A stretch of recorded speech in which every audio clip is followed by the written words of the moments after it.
Yeah, Ed Milewski here for the Midas letter. We're just looking at a few of the early events this week, trying to get a handle on some of the major trends that are developing. And viewers, please send in your question, and we'll try and answer all your questions. The fact that we've seen the short-term or the 10-year Treasury go from about a 0.6, 0.7 to to add 100 basis points to that. So we're now 165. Okay, so 165 is still very low interest rates, but what has it done? It's making everybody look at each other in a funny way. You know, they're talking now Bank of Hungary, which is a euro situation. They're talking about their currency is starting to get hit. They need to have a dramatic increase in interest rates. So you're starting to see this happen more and more. The lack of discipline when it comes to printing money, et cetera, this higher interest rate, I can't even imagine what the world's going to look like. And so, you're seeing some funny things happen. And look what happened in Kyrgyzstan. You got a country who had an election, and all of a sudden they want to take over the biggest asset or the biggest taxpayer in the area, Centerra Gold. So a lot of crazy things going on. Well, you got to look at each commodity and see how it potentially affects you. But like we had lumber. Lumber went from basically $300 a thousand cubic feet to $1,700. That's a five-fold increase in a year and a half. Okay, so lumber prices now retreated from about from the peak of 1,700. I think today it's closer to 1,300. So that's a big drop, but it's still 1,300.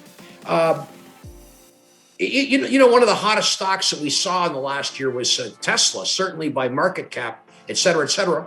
It was around 900, now back to under 600. So there's a third lopped off one of these great companies. There's people out there that have a lot of money, and they're going to speculate. And look. If when rates are like almost nothing, like they almost were here in the States, you can I guess theoretically a PE multiple is infinite, right? So now that rates are starting to move up, PE multiples come down. The first thing to get affected will be these stocks that are considered growth, high growth, technology, et cetera. New trends in battery. There's so much going on I can't even imagine. But a lot of the technology, I guess, didn't exist 5 years ago. Now we're looking like we need to see a double bottom here. But if we breach those lows as we are coming down, maybe that's what Michael Burry. I think he might be seeing something there, saying, "Hey, this looks like it's going to break down." So you start seeing that 540 area breached. It won't be long before it's 450. 450 is halfway. I imagine there's a lot of money that's offside on this. If you look when it broke the 40,000 level to the upside and then made its way up to 60, you can see that there's a range there somewhere between the low 40s and the high 50s where it's back and forth.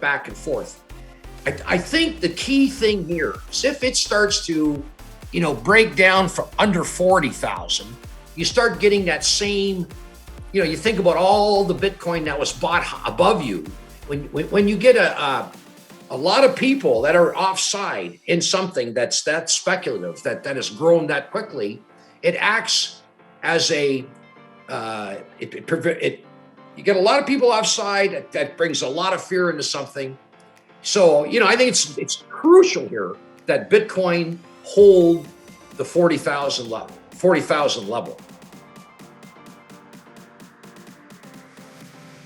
When I saw Elon Musk say that they've invested in Bitcoin, I started to think, maybe I don't know anything about this at all. But I keep hearing guys like Gates and Buffett and some of the guys that, they say the only way you can make money in Bitcoin is through appreciation. Doesn't do anything else. So if you own it, you have to gain. The only way you can gain is to sell it. And will it keep going up? I don't. I really don't understand it well enough to know. I mean, my concern is this: that if everybody can start mining their own currencies, why wouldn't we all become billionaires? Is there? What barriers are there to entry? I guess you have to consume all this power, right? But where's the power going to come from? I'm hearing now that some of these countries like Scandinavia, Iceland, they have a lot of cheap power. That's why they mine these currencies there. However, they're running out of that cheap power. If you look back a year ago, it was around the summer when gold started its monumental rise here from, what are we looking at, 1,700? I guess it went to 2,200. And, clearly that trend, we got a sort of a double bottom, but the last month or two, it looks like it's starting a new trend. It looks like it's starting a new trend. And the other thing, even though Canada's finances are in terrible shape, because it's looked upon as this country with a monster land position and very few people relative to, say, the US, the Canadian currency, we're sitting here.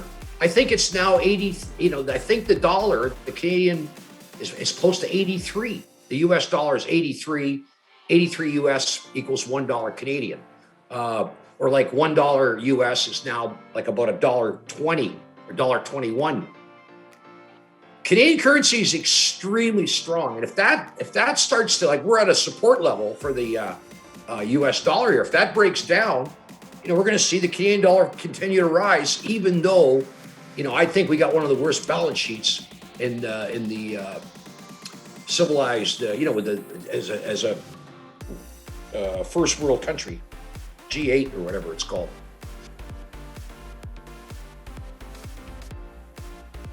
It's the price of copper. Remember, you need copper for basically everything electric.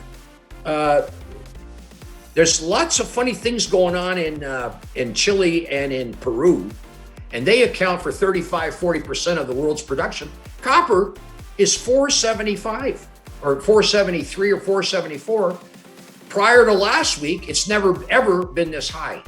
I think copper has a long way to go, considering we're trying to electrify the world, and there's some political ramifications going on. The have-nots are getting restless. They're getting more restless. Keep your eye on that 10-year rate. We start getting through 1.80. I think it'll run quickly to 2.25, and then again, we're back to a different world, or at least we're moving to a different world where interest costs are going to hurt a lot of people.